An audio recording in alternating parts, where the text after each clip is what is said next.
tough end to 2023 for owner-operator Jay Hosty.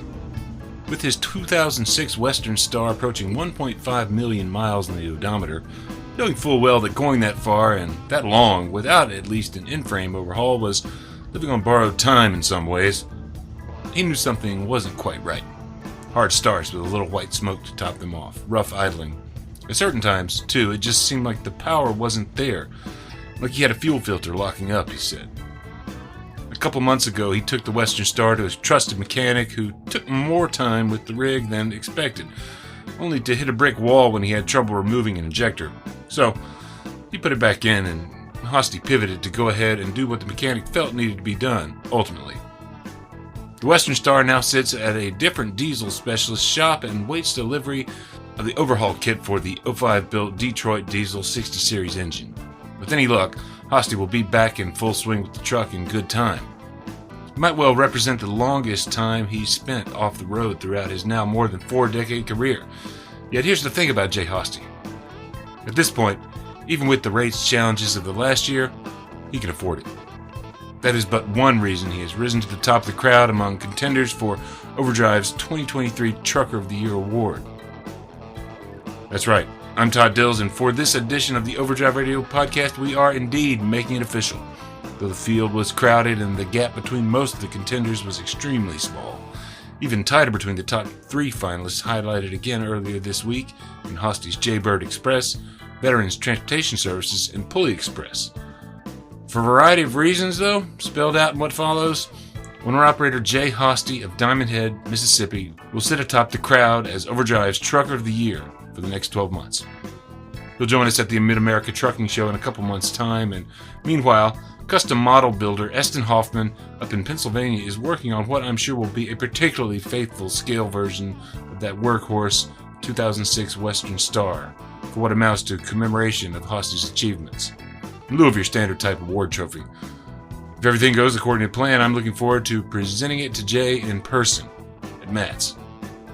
Meantime, settle in for plenty today from Jay Hosty's history. I'm not saying I knew all my costs to the perfect, but I looked at all of that and figured, no, I can make it, and I will make it, and I did. And also some recollections from a couple friends and business associates. Great guy, and I couldn't be more thrilled for him than I am to get this award. So we're really about people finding their niche, and Jay, for almost 19 years now, has found his niche. It's kind of funny because I wasn't here, but the story with Jay was always he told Jim at his first board meeting that someday he'd be sitting in his seat. That first voice was from one among the folks at the fleet in whose system Hosty's been operating for almost 20 years now, Landstar. Greg Nelson, I am the Vice President of BCO Retention. Landstar couldn't be prouder of Jay for attaining this award. And Jay is now that new generation that carries that banner. And it's not just for Landstar. It's for all owner operators. It's for the trucking industry.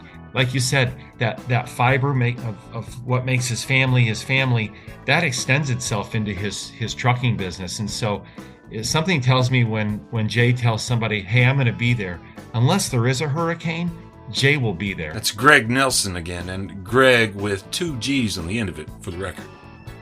That hurricane reference he made there, longtime regular readers of Overdrive might recall from news editor Matt Cole's Trucker of the Month profile of Jay Hosty early last year, detailing what Hurricane Katrina did to his home in Gulfport, Mississippi at the time, and what he'd hoped would be a million-mile truck in a 2000 Detroit-powered Western Star he talks about in what follows here. Now for that second voice you heard, that of Louis Pugh, current Executive Vice President of the Owner-Operator Independent Drivers Association. He was delivering what amounted to a bit of apocrypha about Jay Hosty's time on the OOIDA board from 1994 to 2010. The story with Jay was always he told Jim at his first board meeting that someday he'd be sitting in his seat. The longtime, now former owner-operator served with Jay Hosty on the association's board for several years before Hosty stepped down after 16 years there. The pair have remained fast friends through the years, though, and what Pugh referenced has followed Jay around OOIDA apparently for years. The Jim that Pugh referred to is longtime OOIDA founding president Jim Johnston, who passed in 2018. To correct the record, though, Jay Hosty did not tell Jim he'd be taking over for him at some point at his first ever board meeting. Hosty was voted in the 1990s. Rather, Hosty said this was a joke between two friends, ultimately that took on a life of its own in later years. In any case, you'll hear a little more from Louis Pugh throughout the podcast.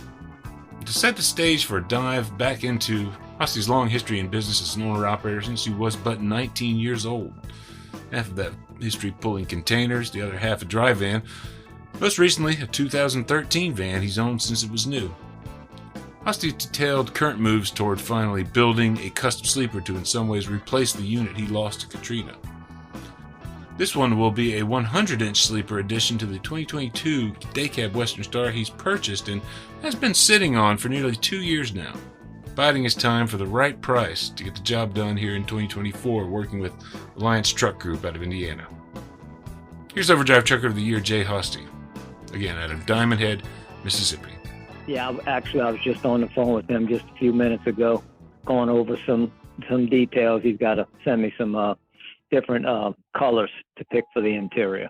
It's a 100-inch ATG sleeper. So it's in custom sleeper standards, it's really not that big. Just a little, a little bigger than your factory sleepers. It's going to be set up with they call it, I think, a gaucho bed when it folds up against the wall. Okay, but I'm going to do it running it along like the side wall behind the driver's seat, along that wall. It'll have the bed folds up against the wall, and then the table comes down, and you got your little seats on each side. But we're going to shorten the mattress a little bit to make room for about a 2-foot wide closet on the end of the bed, like right behind the driver's seat. Gotcha. It'll be it'll be a closet there, and that's it on that driver's side wall. Then all your kitchen side is on the countertop with a little sink, refrigerator, microwave. I'm just the basics. I'm not living in it or anything, but I'm gonna have it set up where it'll be pretty much self-contained. And then the shower will be actually up in that front corner, actually, the shower, and then on the passenger side, and then the countertop with the little sink and your other stuff, little countertop, and that'll run all the way to basically the back wall. Little TV set up in that back corner, a little flat screen in that back corner that'll face like towards the front of the truck. And to top it off, a back door. But I've had a back door on actually my first Western Star. I did a 80-inch custom sleeper.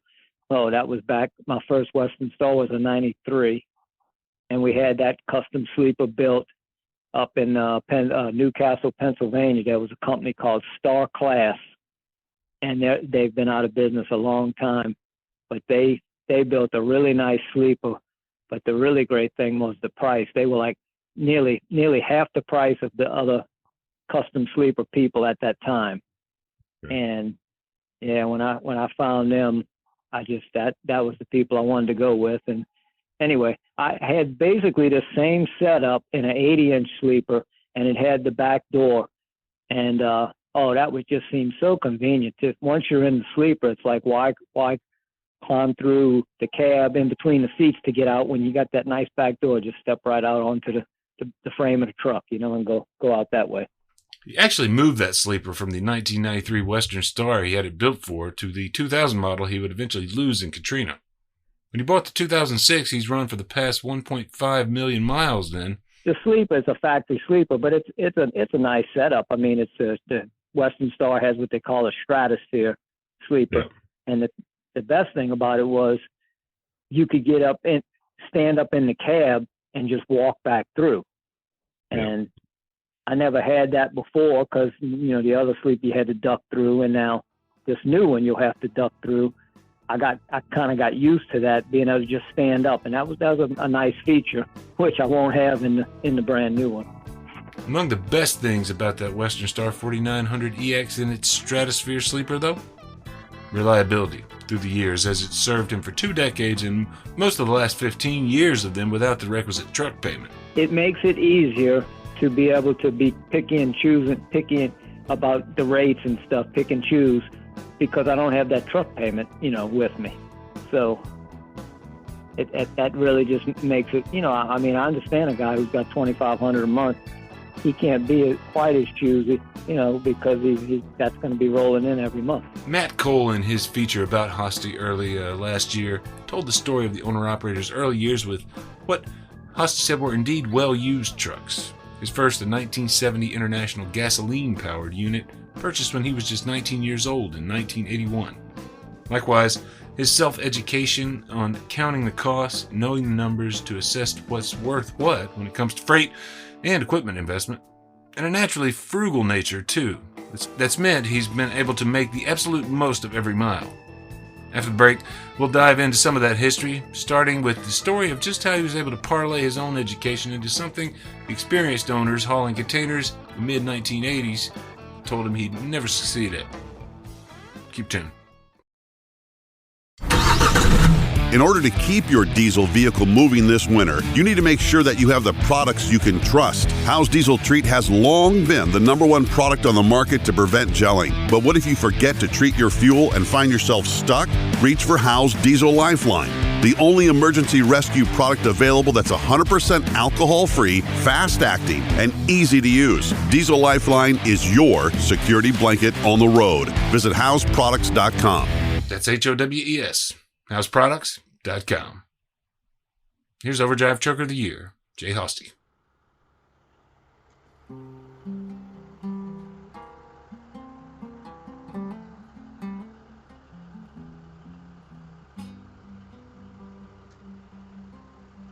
The third truck was where I really started going over the road. That was the International Landstar cabover. Okay. Yeah, and I was doing containers, so it wasn't, as much like kind of cross country like I do with Landstar, but it was containers. But I was going, 500, 600, 700 miles out, stuff like that. One thing that's always stuck with me, and I'll never forget it. When I bought my first new truck, that was the '87 International, brand new, never thought I'd own a new truck that soon, but it just worked out right. The trade-in on my cabover and the whole deal just worked out, and I didn't think that a finance company would take me on at that time, as young as I was, but they did. It was actually, if you remember, the old Associates Finance. They were famous for doing commercial vehicles. That was their thing, Associates. And anyway, they took me on in the very beginning. But when I bought that new truck, I was hauling containers, and the rate was only 72 cents per mile. Now, this is in 1987. 72 cents per mile. And of course, that's loaded and empty, but you went out one way and came back, vice versa. You wasn't looking for loads. You did it. It was round trips. Right. So, but I was working with all these older fellas, much older than me and much more experienced, and most of them that I can remember. I don't know if you remember a company called Brown Transport. Well, a lot of the old school drivers will remember Brown Transport. They had their emblem was a little picture of a little brown. They called him the Brownie, and he kind of looked like a Robin Hood or something, a little character. But they were out of home base, I think, was Atlanta, Georgia, or somewhere in Georgia. I was pulling the empty containers for them when I had my first truck, and then I worked my way up through the different trucks and started going over the road. Well, a lot of those guys had been doing it for many more years than me. I would to them, they used to say, "I'm just a kid." They would say, "You're just a kid." Well, compared to them, I was a kid. Yeah. And when they seen that new truck and they started asking me about what my payments were, if I'm not mistaken, $1,400 a month for 5 years. They said, "You are never going to make it pulling these containers for 72 cents a mile. You're going to have to go over the road." And they meant pretty much go out on the road and stay out for weeks at a time, which is something I didn't want to do. I had a family at home, my wife didn't want me to do that. Of course, she wanted me to be home as much as I could. So I proved them all wrong, though, because I succeeded. But they would say, you're never going to make it. 72 cents a mile with a truck payment of $1,400. But I did the numbers because it like knowing, I'm not saying I knew all my costs to the perfect, but I looked at all of that and figured, no, I can make it, you know, and I will make it. And I did. Of course, diesel was less than $1 a gallon, which, you know, so, but even at that time, I just said, okay, $1 a gallon. I was getting usually about 5 miles to the gallon. So I said, my fuel cost is 20 cents a mile. Still leaves me with 52 cents a mile. And then, you know, just work it down from there. You found ways to save sort of beyond what a lot of people think is possible. And one of the things that was kind of eye-opening for me, particularly the last time we talked, was the oil change, interval that you have been able to achieve for much of the life of that Western Star, it sounded like. Tell us about that, if you can go through that a little bit more. When did you start doing oil analysis and extending the drain interval that way? And tell us how far you got with it.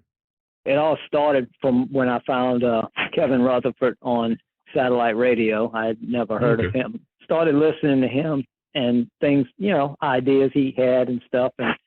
And I've had an open mind to, you know, try different things. Well, I never did actually. He promoted as a oil filtration system, OPS. Yeah, the bypass oil filtration, right. Right. He promoted that. I never did actually buy one of those and get into that, because he also said, all right, you got to do oil analysis. And he said, if you do oil analysis and it comes back good, there's no reason to change that oil if you're doing a good oil analysis program. So I kind of thought, well, I'm just going to see what I'm not going to buy the OPS. I'm just going to see how the oil does by just doing, you know, samples. I can't tell you. I'm thinking, I was looking at my, some of the records I had, and it looks like I've done 30 something samples, I think, but I was doing them at 20,000 miles, each sample. And I've got like up to 30 something of them. So that's hundreds of thousands of miles that I've been doing that.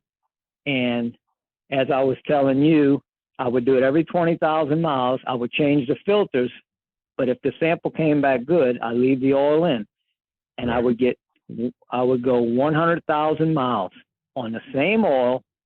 And it's not even synthetic. It is Mobil Delvac 1540, straight mineral oil. And at 100,000, the samples usually came. I don't ever remember them coming back saying that the oil needed to be changed, but I would just do it there. I would just say, okay, that's enough. Felt like I achieved quite a bit to get 100,000 miles on the same oil. I did that with that truck from probably around, I'm gonna guess around 2010 is probably when I started doing that. And here we are in 24. And yeah, it you know, never was an issue. Now there's been a few times where something came up and, you know, I had some fuel dilution or something, and it said you could keep the oil, or it wasn't bad enough to say change the oil, but it would say monitor or maybe drain 2 gallons out and add fresh oil or something like that. Mm-hmm. And I'd do that. But I think one time I had some coolant in the oil or something, and it came back. I think that time it came back, changed the oil, and I did. And I don't remember what it was, but whatever it was, it was okay, and I kept on going. But that was a few times. Whatever problem you had, yeah. Right. And that was a few times over the years, but I've never done a head gasket or anything like an in-frame. And the rods and mains are the original rods and mains from 2000. Well, the engine was built in 2005. That's a 60 series Detroit. I have to give kudos to Detroit, you know, because that's pretty amazing. What's the cost of an oil analysis? I think it was about $35, $40. Yeah. Versus the oil to change 300 plus. That's quite a lot of money not spent, right? And a lot of oil not used. Yeah.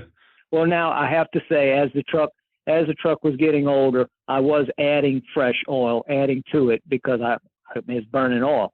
Yeah. But nothing extreme. And you always note that on the oil sample, it asks oil added, and you'd always put that because they would make, I guess, adjustments for adding fresh oil.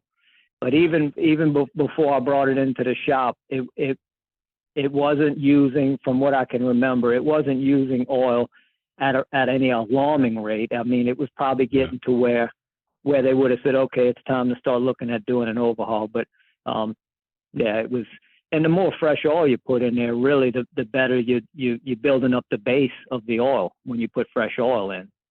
That was saving me money, but I also was doing it just as my own personal test, just to see,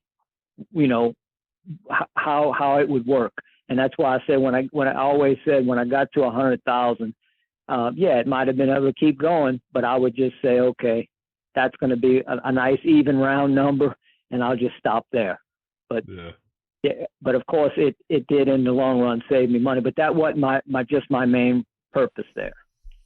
Hosty pushed the envelope there to see just what's possible, without the added investment in the bypass system, which admittedly has produced for some owner-operators twice that 100,000-mile full drain interval, with analysis, as Hosty knows. Yet, thinking outside the box, with a desire to run the experiment and find the answers himself, it's a motivational force that close associate Louis Pugh sees in many an owner-operator, and Hosty's got that in spades, particularly when the opportunity to boost income is a possible end result. Jay loves trucking. I mean, he's like me and most owner-operators and truck drivers. He loves the industry. He loves the business. He's a good steward of the industry and a good steward of the business. He learned a long, long time ago that, it isn't about how many miles you run. It's about how much the money is per mile, and which is good. Unfortunately, some folks have never learned that. But he's, and how to make the business and the best work for him. He will tell you, I'm sure, that just like Landstar, he's been there a long, long time now, just like I was, but he found a home there. And one, because they treated him right, but he learned how to work the system and make it work for him and make them work for him, which is what you have to do as an owner-operator, especially if you're going to be, whether you're going to be leased to a customer or have your own authority, you have to learn how to make it all work for you. We in this industry sometimes get too busy pointing to one another about you should do it this way or that way. What you should do is what's best for you.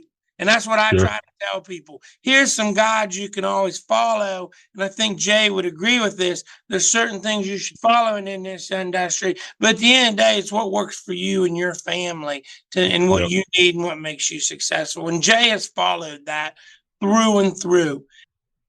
To that point, before Jay Hosty got to 100,000-mile intervals, he was already extending his drains based on improved fuel mileage performance, itself a result of sticking to the right lane at a cruise speed of below 60 miles per hour. Practice he continues to this day. Okay, Detroit in the owner's manual back then for this truck said 15,000. Okay. But then when you talk to experts about oil changes and stuff, people that have been in the industry with engines, and it's the truth, they say your oil change really should be based on your fuel consumption. The better fuel mileage you get, the longer you can extend that oil, is what they say. Okay. And I started going from 15 to 20,000 on my own because I was getting better fuel mileage. I went from less than 6 to 7 miles per gallon because I also slowed down my driving. Mm-hmm. Yep. Right. So to me, that said, okay, I don't need to change it at 15. I'm going to run that up to 20. So I started doing that before I started doing the oil analysis stuff. Before all of that, Hosty continued to pull containers up to the time he moved into the Landstar system, yet another shift that hinged on his forward-looking vision of the fashion. Just prior to that move, he spent 5 years leased to a small fleet in his area of southern Mississippi before Katrina hit. Landstar, 19 years. Last year made 19. I'm in my 20th, I guess you'd say. Before them, I had a neighbor of mine who had his own authority, who got into trucking through me. Because when he moved, I was already living in the community. He moved across the street from me, and I was in trucking, and he was doing industrial painting or something. He was getting burned out on it. So he started talking to me and learning about trucking. Anyway, long story. He got his own authority. We had a port in Burlington, Mississippi, Port Bienville it's called. And there was a company out there, Linear Peninsula is the name of the company, that shipped containers to Mexico. Okay. And he is the owner of the company. It was one man, owned the shipping company. He owned, I think, 6 ships. They were small ships when you consider container ships. They were considered smaller. But all he did was ship stuff to Mexico and back. Progreso, Mexico. So anyway, we lived in this community very close to the port, and my friend got his own authority. There was already other people out there hauling for them, but they would take on as they had more business, they were taking on more companies. Well, my friend got his own authority, and I leased to him for about 5.5 years. Okay. To him, yeah, because he went and got the authority, and he, at one time, I think he owned 2 or 3 trucks, and he had a couple of us leased to him. And even at that time, we were running for, I think it was $1 a mile. I think is what. Wow. I think that was the gross. He paid us 90%. That's what it was. The company paid him $1 a mile for all miles, and we got 90% of that. And he covers our insurance and all the, just we were leased to him, so he covered the insurance and everything. Yeah. And then we would get a nickel a mile fuel surcharge. I remember that was the most we ever got. But this was, even then, fuel $1.30, $1.40, $1.50. And he would give us a nickel a mile fuel surcharge. And boy, that changed fast after that, did it not? Yeah. Yeah. Well, Hurricane Katrina hit in 2005 and wiped that whole operation out. The whole thing at the port. Yeah. And they ended up moving their operations to Panama City Beach, Florida, to the port over there. And a few of the guys were working for him, even over there, was trying to make it work. But I had left before Katrina. I started with Landstar in 2005. I knew about Landstar for years. I had considered them way back one time, and I talked to a guy, an owner operator, and he said, yeah, you do what you want. But this was before they had you were like really dispatching yourself and all. It was, you called the agents and all, but it wasn't as kind of as open as it is now. Anyway, back then he said it would be tough to get home as much as you want to get home. You'd have to kind of get out in the system and run a little bit. So I I passed on it at that time. But as time went by, it was starting to kind of strain me and my buddy's relationship, because if you think about it, we were friends before I leased to him. He didn't just get his own authority right away. He was leased to some companies and did some other things, and then decided to go and work at the port. But it's hard for friends to work together. I mean, it can really push stuff. Just people are different, and his wife was basically our dispatcher. He was on a truck. I mean, he drove, but it was still him and his wife's company.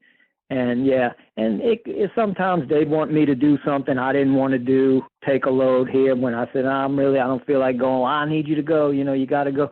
So I started feeling like I was getting pushed sometimes and didn't maybe have the freedom that I would like to have. And it was kind of pushing our relationship a little bit because we were bumping heads, basically. Right. And I just started looking at Landstar and thinking maybe this is a way to go, and I talked to guys, and by that time they were more getting dispatches on the computer, and I had a guy show me a load board on the computer and show me exactly how it works. And I said, oh, that's pretty neat. I said, and you just pick what you want? He said, yeah, if you don't want it, you don't take it, but yeah, here it is. And he showed me all that, and I said, oh, that's pretty interesting. So that's kind of how I made the switch to him. So it was like once they got that, once they had that technology piece in there, and you had some visibility into it, you sort of realized the potential there for just that kind of operational flexibility and freedom, I guess. Right. In a system where you're leased to somebody. You don't have to go out and get your own authority and do all that. But yeah. Right. And I think it wasn't just about money. I mean, of course, money is a good thing to make as much as you can, but I just seen the freedom to like that guy told me. He said, if you don't want to take a load, you don't take it. If you want to take it, you call, and this is a Landstar agent, and you book the load with him. And at that time, let's see, I had been trucking for, let's say, about 22 years, so I wasn't new. And I had done a lot of different things, and I just figured, well, maybe make a little change here and see how it goes. 2 decades of self-dispatch on, it's clearly been a good fit for him. Most people, and I'm sure Jay would agree with this. Landstar Vice President Greg Nelson. BCOs or independent contractors that come to Landstar are looking for 2 things. They're looking for freedom and they're looking for opportunity. And the load board, when he saw that for the first time, which it's come a long way since then, with technology, increases in technology, and he saw opportunity on the freight board. And then, of course, they pick and choose when they run, how they run, where they want to run. Right. And that's the freedom. And so, we do see that replicated in a lot of our owner-operators, and that's great. But it's not easy. There are folks that struggle with that. They come here, and that first year is a struggle because they're used to having someone tell them, hey, pick up here and deliver here and have it here by then. That is the Landstar story, and thankfully that's Jay Hosty's story, because he certainly he fits that bill perfectly. When Louis Pugh joined OOIDA's board of directors in 2004, Jay had already been there for a decade. Hosty traces his initial involvement back to the late 1980s, when he became a member and made an active pursuit of letting leadership know what he thought about issues. All right, I've been a member since '89 with OOIDA, and I used to call in about stuff, different things. I'd read in the magazine and all, and I want to say it was Todd Spencer asked me if I'd be interested in being a board member. I never met him or anything. It was just because I'd call in and question stuff, or just give my opinion on something. Not saying it was good. It was good.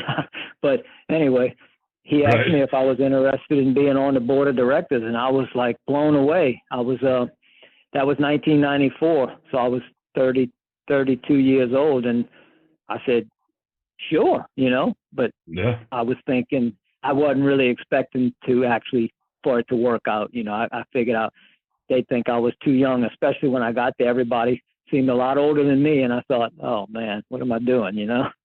But I guess they saw something in me that I didn't really see in myself. And first and foremost, Jay's one of the nicest people I've ever had to meet. Very honest, very straightforward, trusting person. He's a very good follower of God, and that's good, and as well. And I'm proud to have him as a friend. I felt like like I said, I met Jay the first time here at a board meeting. We became friends pretty quickly, actually, and we'd get him and his wife and myself and some other people here. We'd go to dinner and do some things on our own together. So, and kept in touch. And then Jay and I working at Landstar. Even though we did completely different things and lived halfway across America from each other, we still kind of kept in touch with each other that way as well. He was leased to Landstar when he came on. Okay. Yeah, and I was leased to Landstar. So I leased to Landstar in 2004. So it was after that he came on. I had been there, I'm going to say, I had been on the board of directors for quite a while, 12 years. But he came on, and I remember him, if I'm not mistaken, he had the load alert on his phone, and I wasn't doing that yet. And he showed me that, and I said, wow, that's pretty neat. And he was showing me how it worked and all. And then I also remember he had been with Landstar before me, in other words. I'd been on the board of directors before him, but he had been with Landstar years before me.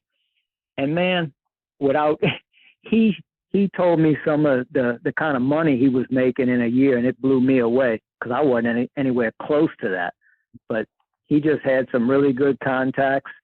Really, it was one solid agent that he had that used to run him, and he would tell me some of the money. And I was like, "Are you kidding me?" And he said, "No, man, I'm telling you."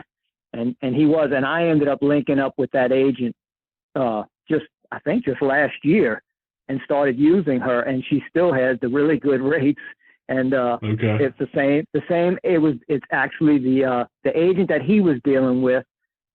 That was the mother, which she's still alive, but her daughter is kind of taking over the agency now, and I was dealing with the daughter. I think it was a great loss to our board when Jay stepped down, but I do respect the fact that he felt that he had done all he could do here, and it was time for him to step down and let other people take his place and bring some new blood in and new ideas. So, I mean, there's a lot to be said for a man who can say that and admit that. I asked Jay Hosty just why he left that involvement with the association. By 2010, he said the year he moved on, his mind was elsewhere, essentially, on his own business. With the politics of it all holding less and less interest, the more indeed political the work of advocacy felt to him by then. He felt like they needed space for new blood. Nonetheless, he clearly values the friendships he made through the experience, and Willie Pugh's recollections make that clear too, no doubt. Through it all, meticulous approach to oil analysis, filter changes, cost control, advocacy, and more, Greg Nelson looks at the record of Jay Hosty and finds this central through line. I mean, number one is Jay is safe. He's a safe BCO. He operates with the general motoring public in mind. He operates with his vehicle and his livelihood on the line every day. And that shows with his safety awards, with his million-mile status. All of that is just a reflection of probably the base that he's built his business on. And then secondly, especially in this day and age, there's a lot of anxiety and there's a lot of tension, and there's viral videos, and there's all these things going on that just have our attention, that negative news cycle. And Jay's just easy going. He just takes it as it comes. He processes it, and then he moves forward. Hosty and his wife, Kat, have fostered more than 100 children now over nearly 4 decades. Jay's been a relief volunteer with the 8 Days of Hope organization a couple different times recently, paying it forward after the assistance that his own family received during the aftermath of Hurricane Katrina. The decades-long commitment to foster parenting shows a commitment to others as certainly an uncommon quality among most of us. But for Hosty, it's just a fact at this point that he's felt called to bring into reality. As noted, it's been such. Over 35 years. Yeah, we've been doing it a long time. We have a foster child living with us right now as we speak. In this case, the mom and the dad just got out of line somehow. I don't think there was any drug type thing, which is a lot of the cases, but I think somehow they lost the little girl, but they're trying to get her back. They have steps they have to go through with the state. Gosh. And like she's getting weekly visits right now, or maybe every other week visits with her mom and dad, and the goal is to get her back to her parents. But in a lot of cases, we've adopted like 6 kids because they wasn't getting back to their parents. It was just a messed up situation where they terminate the parents' rights, and that's how we ended up adopting kids. To your the children you've adopted are still living with you guys at the house. The rest are grown up. Actually, just one now. Just one. I got a 14-year-old. Yeah, but I call them round 1 and round 2 because round 1 they got out, and I figured we were over. But God had different plans, so we started round 2. And I'm at the 14-year-old. I got an 19-year-old that's in college and actually is engaged to get married this coming year. So we had those 2 at home earlier this year, but the one is in college. She moved out, so we're down to 1.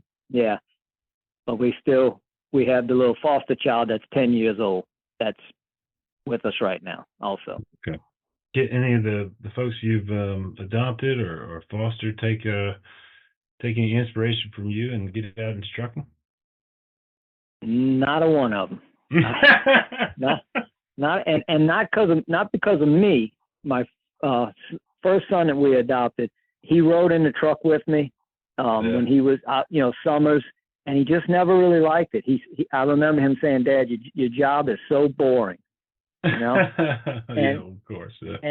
Yeah. And I even told him, I said, if you wanted to get into this when you get older, I will help you.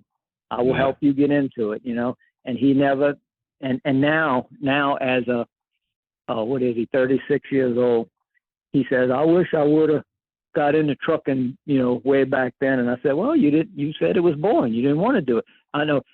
I don't think it's that he didn't have a love for it or anything. He's saying it now because he wishes he was a little more stable into something. I guess he looks at me and says, I wish I was like you, had a career like that all my life, because he doesn't really have a set career. He kind of jumps around. I've always told all my kids, I don't want you to do trucking because of me or anything. If you want to, I said, the main thing is do something you enjoy. Find something you like to do, and then do your best at it, and getting paid for it is a blessing. To do something you enjoy doing. And that's what I try to push them to do, just do something you like. Don't have to go to work every day and hate it.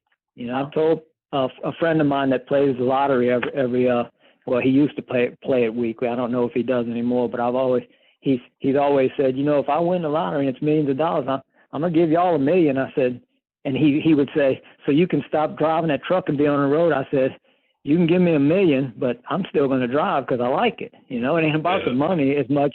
I like doing it, Yeah. Part of the big sleeper is my wife is finally starting to say she'd like to do a little traveling. Yeah. And as we work kids out of the house, that can be possible. So that was part of the reason of wanting to do a bigger sleeper. Besides, I just like the way they look. But and if she gets on the road with me, we're just gonna enjoy it a little more. She won't be a certified driver or anything. She's not looking to do that. We're not looking to run it as a team. Just take her places that she's never seen. A lot of places that I've never seen besides passing by the exit. And just enjoy it a little more, but still be leased to Landstar, and anyway, just make it enjoyable deal for the later years. Getting underway as we speak, it sounds like. Here's the best of luck on the in-frame, on the sleeper conversion for the 2022 day cab, and a big congrats to Trucker of the Year, Jay Hosty, and all the owners right there with him in the 2023 competition. Find profiles of everyone, likewise podcast roundtables with most published just last month via overdriveonline.com/trucker-of-the-year. It's a mouthful. Overdriveonline.com, Trucker of the Year. Truly a joy to meet everyone involved, and please look for us at Matt's this year. I'm certain Jay Hosty would love to shake your hand, as would I. Find links to where you can nominate an exemplary owner, your own business too, for the 2024 Trucker of the Year program via the show notes wherever you're listening. Overdrive Radio is on Spotify, SoundCloud, Apple and Google Podcasts, TuneIn, most any platform. Subscribe so you don't miss an episode, and if you're enjoying these, leave us a rating or review there. Thanks in advance for it.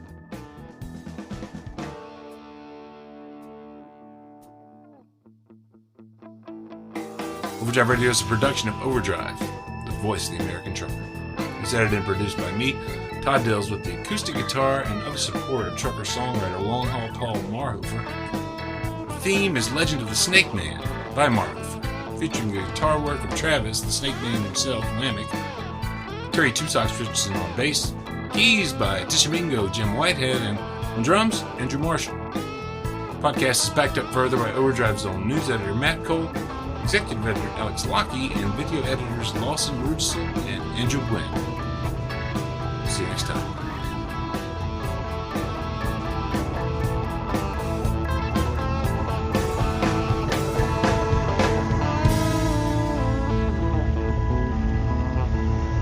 You can give me $1 million, but I'm still going to drive because I like it. It ain't about the money as much. I like doing it.